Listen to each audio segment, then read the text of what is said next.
Hello everyone. Today is a wonderful day for streaming. We have exciting updates about IPTV devices and apps. If you haven't subscribed yet, now is the perfect time. Make sure to visit 2tv.store for the best IPTV options. Now let's jump into our fast tutorial on installation.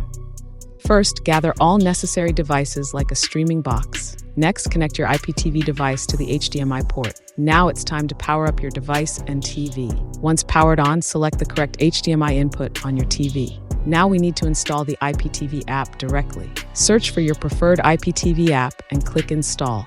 Once installed, open the app and complete the setup.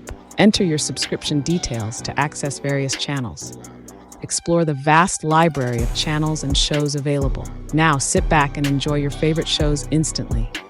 Don't forget to check our other IPTV videos for tips. Hit that subscribe button for more quality IPTV content. Finally, visit 2tv.store for the latest IPTV devices.